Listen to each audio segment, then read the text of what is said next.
Moving on, Ram Charan ఇష్యూపై స్పందించారు Allu Arvind. Trolling పై Allu Arvind clarity ఇచ్చారు. తండేల్ ఈవెంట్లో మాట్లాడడం కరెక్ట్ కాదని, అందుకే ఇప్పుడు క్లారిటీ ఇస్తున్నానని అన్నారు. ఆ రోజు దిల్ రాజును ఆహ్వానిస్తూ ఆయన ఒక్క వారం రోజుల్లోనే కష్టాలు నష్టాలను అనుభవించారు అని చెప్పడానికి ఉద్దేశపూర్వకంగా కాకుండా యథాలాపంగా ఆ మాట అనాల్సి వచ్చింది అన్నారు అల్లు అరవింద్. రోజు దిల్ రాజు గారిని ఆహ్వానిస్తూ ఆయన ఒక్క వారం రోజుల్లోనే కష్టాలు నష్టాలు ఇన్కమ్ ట్యాక్స్లు ఇవన్నీ అనుభవించారు అని పరిచయం చేయడానికి ఇన్అడ్వర్టెంట్లీ, అంటే యథాలాప ఉద్దేశపూర్వకం కాకుండా ఆ మాట అనాల్సి వచ్చింది. దానికి మెగా అభిమానులు చాలా ఫీల్ అయ్యి దాన్ని నన్ను ట్రోల్ చేసి చేశారు. ఫీల్ అయిన అభిమానులకి నేను చెప్తున్నాను, ఉద్దేశపూర్వకంగా చేసింది కాదు. నేను చరణ్ నా కొడుకు లాంటాడు, అంటే నాకున్న ఏకైక మేనలుడు, అతనికి ఉన్న ఏకైక మేనమావని. అందుకని ఎమోషనల్గా చెప్తున్నాను, please.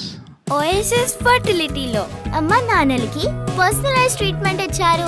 In the good hands of science. Mummy daddy అవ్వాలంటే ఓఎస్ఎస్ కి కాల్ చేయండి. Leave us behind. చరణ్కి నాకు ఉండే ఒక రిలేషన్షిప్ ఇస్ ఎక్సలెంట్ రిలేషన్షిప్లో ఉంటాం మేము. అందుకని please let us leave it alone. అది కేవలం పొరపాటున నేను దిల్ రాజు లైఫ్ చెప్పడానికి అది వాడి ఉండకూడదని అనిపించిన తర్వాత నాకు. ఒక వారంలోనే దిల్ రాజు గేమ్ చేంజర్తో అలా కింద పడిపోయి సంక్రాంతికి వస్తున్నాం సినిమాతో పైకి లేచాడంటూ సరదాగా చేసిన వ్యాఖ్యలు పెద్ద సంచలనమే సృష్టించాయి. కావాలని అల్లు అరవింద్ రామ్ చరణ్ను తగ్గించి మాట్లాడారని ట్రోలింగ్స్ మొదలైపోయాయి.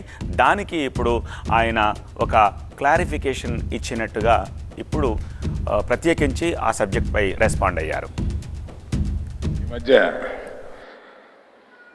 ఒక చరిత్ర సృష్టించిన దిల్ రాజు, అంటే ఒక సినిమా ఇలా ఇచ్చి ఒక సినిమాని ఎక్కడికో తీసుకెళ్ళి మళ్ళీ ఇన్కమ్ ట్యాక్స్ ఇన్వైట్ చేసి రకరకాలు చేశాడు ఒక వారంలో.